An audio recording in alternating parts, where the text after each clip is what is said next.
Thanks for tuning in, Dividend Dashboard here, and finally, the last portfolio update of 2024. As usual, I will be going through the companies I bought, dividends received, dividends year over year, and a full portfolio update where I go through the value, performance, and holdings. So if you like this type of videos and want me to continue doing them, all I ask you is to like and subscribe to the channel. It helps put my name out there for new viewers. Let's dive in. For the month of December, I added small tranches to 3 companies, Pepsi, Nike, and Google. I bought 0.09 shares of Pepsi. The stock over the past month has been trending down. I don't see any concerning issues, just a sell-off for a consumer defensive stock. So I just bought $2 cost average while it remains at this price. For Nike, I bought 0.19 shares. The company overall is having a bad year, currently down over 29%. The previous CEO made so many bad decisions that made the iconic brand to lose part of its dominance. With a new CEO now, Nike is attempting to innovate and regain its market share. Don't get me wrong, Nike is still dominant when we look at the market share numbers, but they are slowly losing ground. That's what causes concerns to investors and the future of the business. I'm confident they will bounce back. Nike has the iconic brand,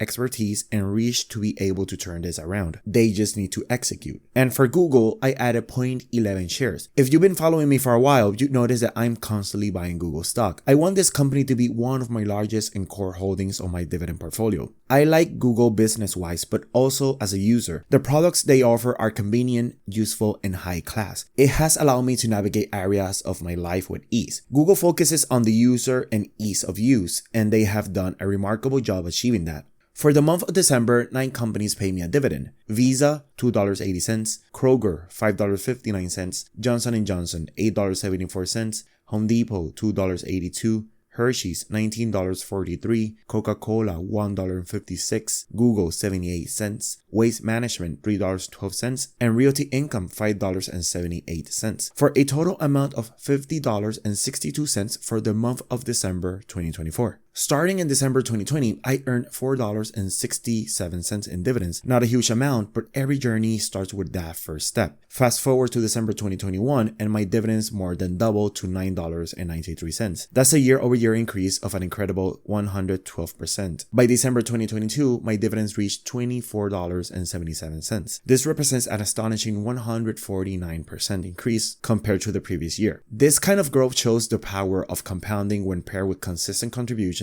and dividends reinvestment. The growth continued in 2023 with my December dividends climbing to $36.65. While the year-over-year growth slowed slightly, it was still a healthy 47%. Finally, in December 2024, my dividend hits $50.62, marking another 38% increase from the previous year. This progress highlights the beauty of dividend growth investing, where your income isn't just growing, it's accelerating. And remember, these results don't happen overnight. They are the product of discipline, patience, and a clear strategy. Moving on, portfolio value is currently sitting at $23,538.10 with a dividend yield of 2.75%, which translates to $550.95 in projected annual dividends. Portfolio sits at 23 holdings. Performance-wise, we ended the year with almost 13% increase, which is not bad, but also not that amazing. This is due to not beating the S&P 500, which is difficult to achieve. Now, keep in mind that this is just one of my 2 portfolios. Besides the dividend income portfolio, I have another 5-figure one fully invested in the S&P 500. So I have a full view of both scenarios. Now you're seeing my 23 holdings, a combination of stable blue chip companies and high growth businesses. Going clockwise, we have Apple, Colgate, Coca-Cola, Realty Income, Procter & Gamble, Waste Management, Clorox, Kroger, Kimberly-Clark, Starbucks, JP Morgan Chase,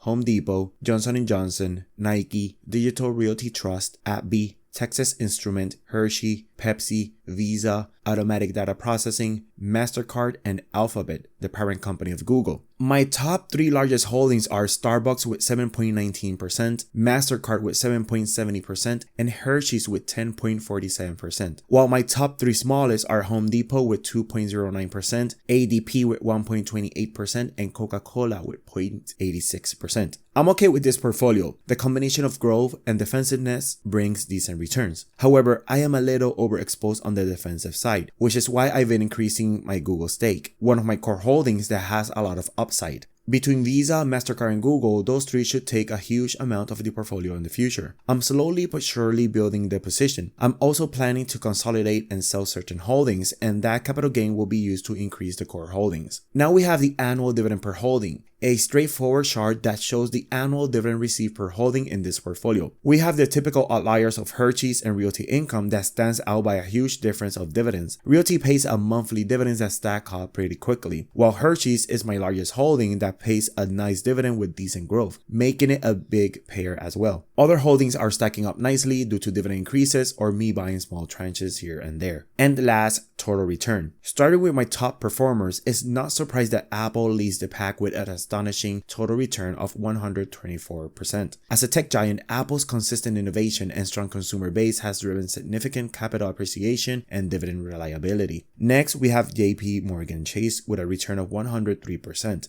JP Morgan's strong performance reflects the resilience of the financial sector, particularly in adapting to economic challenges and maintaining profitability. Real estate also shines in my portfolio with Digital Realty Trust, delivering an impressive 84% return. This REIT benefits from the growing demand for data centers, which are critical in our increasing digital world. Of course, not every stock is a winner right now. Hershey's is down 18.82%, and Pepsi has slipped 11.32%. Even recognizable brands like Johnson & Johnson and Nike are facing challenges, with return of 10.95% and 10.62% respectively. While these dips might be concerning, I'm holding firm. History shows that quality companies often recover and thrive over the long term. Overall, my portfolio reflects a diversified approach, balancing high growth with steady dividend payers. This mix helps me weather the market volatility while steadily increasing my passive income. So that will be it for the last portfolio update of 2024. Thank you to those who have been watching my videos consistently throughout this year. I wish everyone a blessed 2025 filled with peace, love, and goals to accomplish. Thanks for watching, and I'll see you in the next one.